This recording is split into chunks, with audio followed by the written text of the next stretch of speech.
நவகோள் மகிழ்ந்து நன்மை அளித்த வேண்டும். இப்போ தெரியாததும் தெரிந்ததும் இதில் நம்ம பார்க்க போகிறது ராகு கேது பயிற்சி பலன்கள்.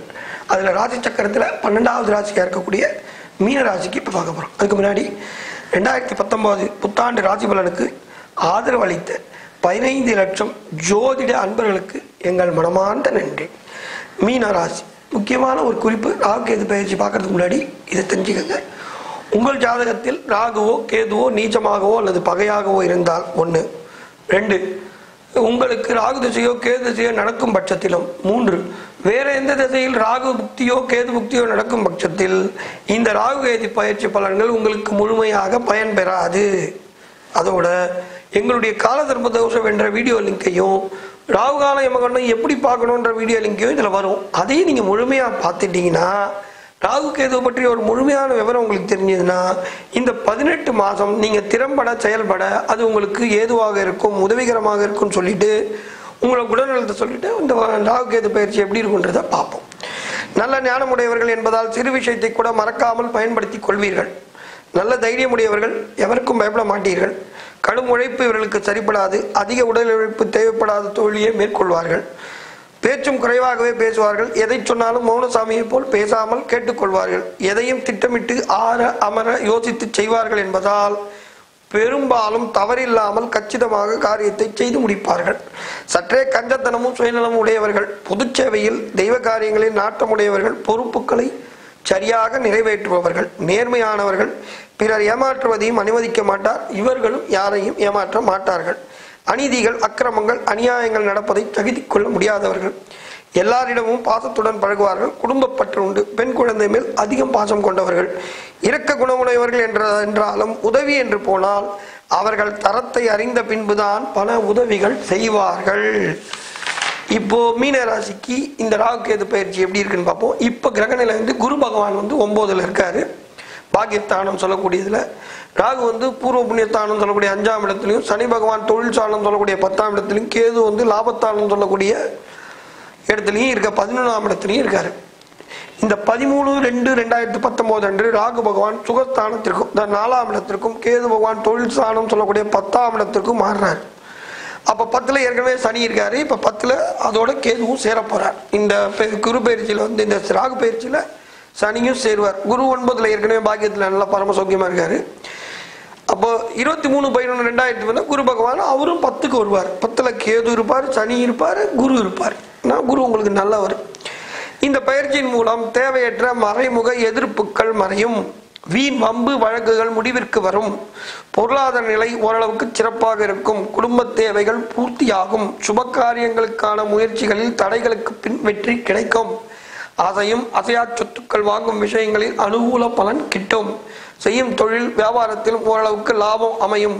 பயணங்களால் அனுகூலம் உண்டாகும். வெளிவட்டார பழக்க வழக்கங்களில் கவனமுடன் செயல்படுவது நல்லது.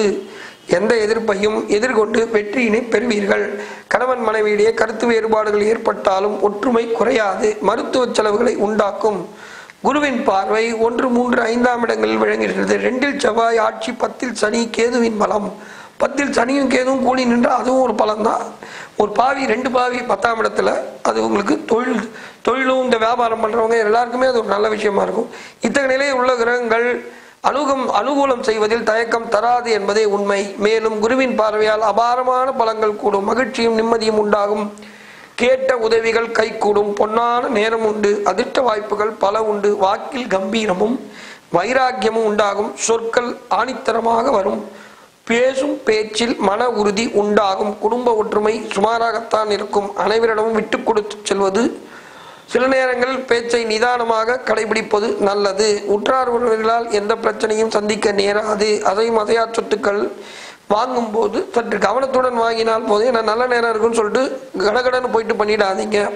திருமணம் அது கொஞ்சம் தடப்பட்டு திருமண விஷயங்கள் கொஞ்சம் பிரேக் ஆகிட்டு நடக்கும். ஆனால் கண்டிப்பாக நடக்கும். குடும்ப வாழ்க்கையில் உண்டாகும் பிரச்சனைகளை தீர்க்க குடும்ப பெரியோர் ஆலோசனை நன்றி ஏற்பது மிகவும் நன்று. அப்படி பிரச்சனை வராது. வந்ததுன்னா பெரியவங்களோட ஆலோசனை எடுத்துக்கிறது நல்லது. சொந்த பந்தங்கள் வருகையால் குடும்பத்தில் குதூகலம் உண்டாகும். ஈடுபடும் காரியம் மனமகிழ்ச்சி தரும். செய்யும் செயலில் ஆதரவு பெருகும். கலந்தாய்வில் முன்னிலை உண்டு. வேலை வாய்ப்பில் அதிர்ஷ்டம் உண்டாகும். உத்தியோகம் மதிப்பு கொடுக்கும். விருப்ப இடமாறுதல் ஊதிய உயர்வும் உற்சாகம் கொடுக்கும். எண்ணெய், தூரப்பயணம், அகழ்வாராய்ச்சி, கொதிகலன், மீடியா இத்துறையில் அபாரமான முன்னேற்றம் உண்டு. வெளியில் சாப்பிடும் உணவு பண்டங்களையும் மாலை வேளையில் எண்ணெயில் பொரித்த பலகார வகைகளையும் எடுத்துக்கொள்வதை தவிர்க்கவும்.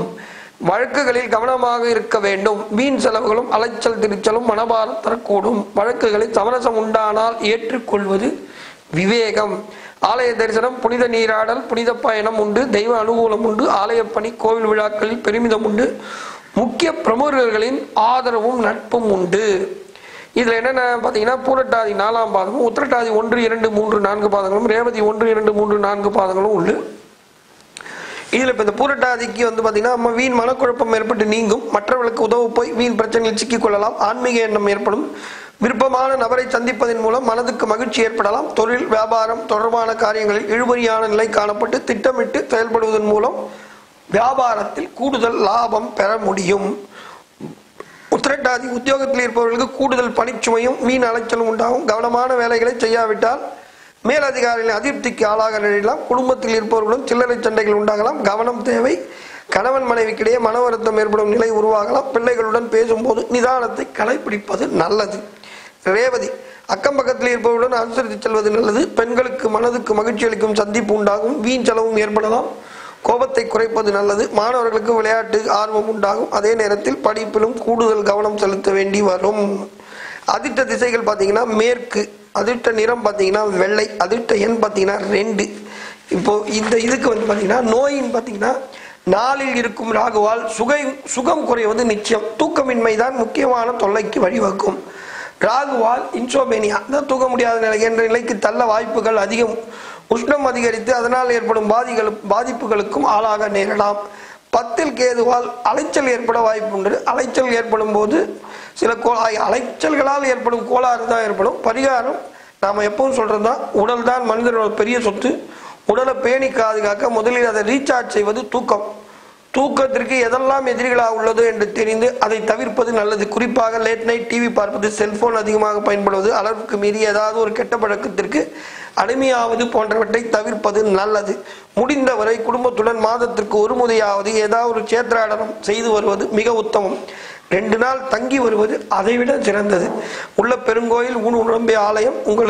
அதனால உங்க உடம்பை நல்லா பார்த்துங்க என்பதை மறக்காமல் இருப்பதுதான் மிகச்சிறந்த பரிகாரம். இத்துடன் காலத்திற்ப தோஷம்ன்ற வீடியோ லிங்கையும் ராகு கால யமகண்டம் எப்படி பார்க்கறதுன்ற வீடியோ லிங்கையும் சேர்த்து பார்த்துங்க. மகாலட்சுமி கடாட்சம் உங்களுக்கு கிடைக்கட்டும். நவகோல் மகிழ்ந்து நன்மைகளை தர வேண்டும். நன்றி, நன்றி, நன்றி.